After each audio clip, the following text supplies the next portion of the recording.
Hello, my name is Richard Turley. I'm a first year PhD student. I began my PhD in January and I'm hoping to finish in summer 2021. So currently I've been to the field twice. I went once to Spence, which is a mine in northern Chile, to look at the porphyry copper deposit that they have there. It is a BHP hosted mine.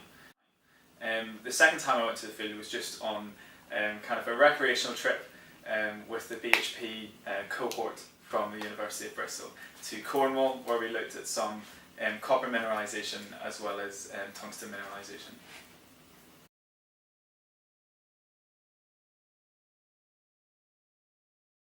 When I was at the Spence mine in northern Chile, I collected the samples I'm hoping to use for the first year of my PhD work.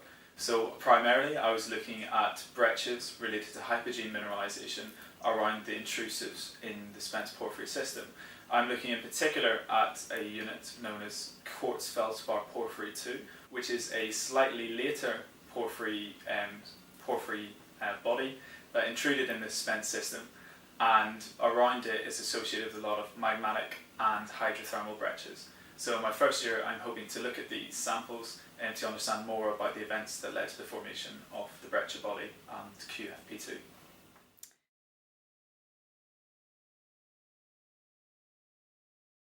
So in order to understand how QFP2 and the breccias formed in the Spence mine, I'm hoping to use detailed petrological and textural study of the samples I've collected.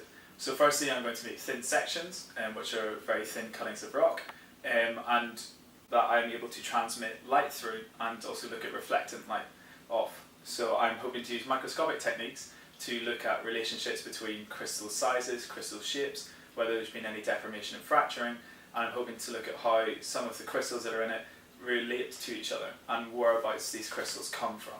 Because in units like breccias, we have a mixture of native rocks, rocks that have been taken from other locations and transported, and during transporting they might have undergone other kinds of processes of deformation, of fracturing, of rounding, and I'm hoping to also look at crystals that formed out of the magmas that produce these breccias themselves. And in addition to this, we're dealing in a magmatic hydrothermal system, so there's a lot of things related to fluids. So I'm hoping to understand how fluids both were critical in forming these breccias and how that fluids later came along and altered these breccias. So I'm hoping to understand the link between fluid forming and fluid filling breccias.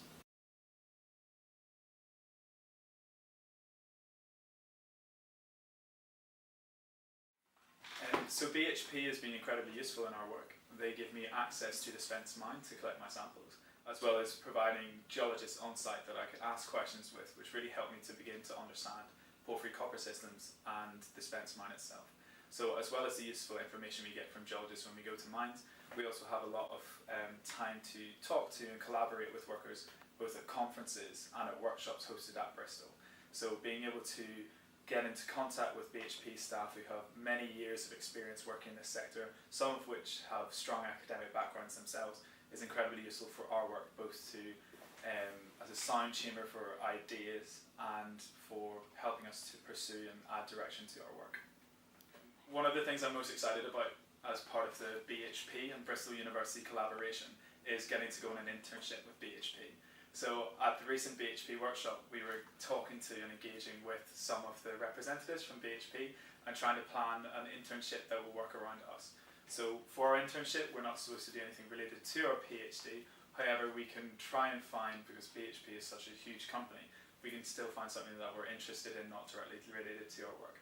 So hopefully we will get to do an internship to somewhere like Arizona, Tucson, where Becky Perkins went to, or even to further working in things like greenfield exploration in new sites in places like Ecuador and throughout Latin America.